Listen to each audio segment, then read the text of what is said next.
First Alert Weather with meteorologist Noel Navarro. Welcome back, everybody. Evening commute impacted by the rush of snow getting to the southern portions of upper Michigan at this hour, especially along US 2.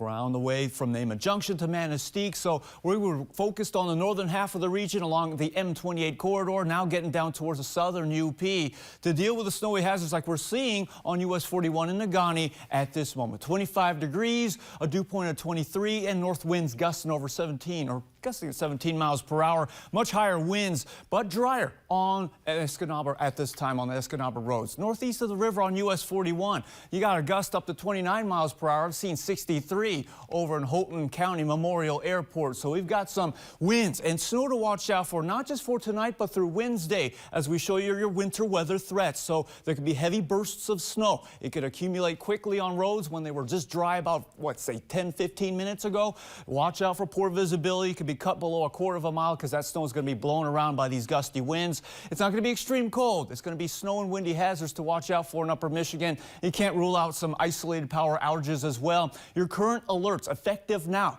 A lakeshore flood advisory for Alger and Luce County and up into northern Houghton and Keweenaw counties. The east end towards the Sioux and St. Ignace, we got a winter weather advisory. But tomorrow we're going to see winter weather advisories all across upper Michigan effective tomorrow morning at 7 a.m. Eastern time. Current radar, we got to show you this quickly. We got a passing system, lake effect snow to follow, but then as soon as tomorrow morning, another system screaming from the Canadian Rockies. We'll call it the Saskatchewan Screamer. It's a clipper system that'll come in and spread things quickly tomorrow, much like what we're dealing with today, or tonight rather. It's moving from north to south, these snow bands. We get into areas like Iron River, Iron Mountain, Escanaba, and even into Garden.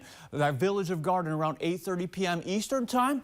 Parts of northern upper Michigan catching some breaks from the snow, but it'll be lake effect for the eastern UP through the morning. Some of us getting breaks from Ironwood to Houghton too, and Menominee and Marquette until we get the next system to come. That screamer I'm talking about to spread west to east before the lunch hour. It could be moderate out there, and it could be a mixture of wet snow as well, because we're going to get some winds coming from the south. And you know what happens with southerly winds? They mix in a bit of warmth to the air as well. So we're still going to get snow. It could be wet and sticky. By the time you get to Tuesday afternoon, it'll be more lake effect snow. It'll be northwesterly wind that could get to gale force up in the Keweenaw Peninsula especially. And we're going to look at some scattered moderate to heavy bursts of lake effect snow Tuesday night into early Wednesday. Your future snowfall from now until tomorrow morning could be 2 inches or more for some areas over the eastern UP. And then we get that system snow by the end of Tuesday. Could get over 8 inches for the eastern UP. By the time we get to Wednesday before the lunch hour, how about these totals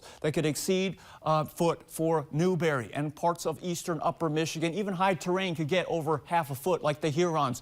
TV6 First Alert 7-day forecast. There is some sunlight and some mild winter weather as we get to Friday. That'll be our last day of January there, Grace, and we get a little bit of mild start to February too. But we know we cannot get used to this because of the snowy, windy hazards that make things change, and it comes rather quickly, like tonight. Like tonight, but we'll take that sun when we can get it. Yes. Thank you, Noel. Sports.